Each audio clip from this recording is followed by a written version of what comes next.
તીર્થ ક્યાં આવેલું છે? એ આવેલું છે ગીર સોમનાથ. હવે સ્ટોરી બહુ લાંબી છે, પરંતુ હું તમને ટૂંકમાં કહી દઉં છું. કૃષ્ણ ભગવાન અને જે યાદવો છે એ સોમનાથની યાત્રાએ પગપાળા જાય છે. એમાં એ જે શ્રાપ હોય છે, એ શ્રાપના લીધે જે યાદવો છે એ અંદરો અંદર ઝઘડે છે અને અંદરો અંદર જ મરી જાય છે. બધા યાદવો મરી જાય છે. માત્ર કૃષ્ણ ભગવાન બચે છે અને કૃષ્ણ ભગવાન છે એ સોમનાથની યાત્રા શરૂ રાખે છે.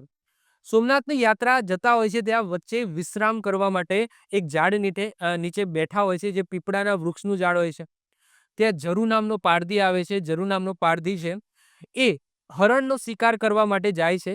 એ સમયે કૃષ્ણ ભગવાનના પગમાં એક ચમકતો મોતી હોય છે, જે જોઈને જરુને એવું લાગે છે, પારધીને એવું લાગે છે કે આ હરણ છે અને બાણ છોડે છે. અને એ બાણ ત્યાં વાગે છે તો કૃષ્ણ ભગવાનના પગમાં અંગૂઠે વાગે છે, જેનાથી કૃષ્ણ ભગવાન ઘાયલ થઈ જાય છે. એ ઘાયલ અવસ્થામાં જ પોતાની સોમનાથની યાત્રા છે એ શરૂ રાખે છે. અને ગીર સોમનાથ જિલ્લામાં અત્યારે જે ભાલકા તીર્થ આવેલું છે, આ ભાલકા તીર્થ પાસે શ્રી કૃષ્ણ ભગવાનનું મૃત્યુ થઈ જાય છે. તો એ વખતે કૃષ્ણ ભગવાનનું આ જગ્યાએ મૃત્યુ થાય છે. તો એ જે જગ્યા છે એને આજે ભાલકા તીર્થ તરીકે ઓળખવામાં આવે છે. તમે એ જોઈ શકો, આ મૂર્તિ છે. ભગવાન કૃષ્ણનો જે પગ છે ત્યાં બાણ વાગેલું છે, લોહી લોહી દેખાય છે. આ જરુ નામનો તમને પારધી પણ જોવા મળશે.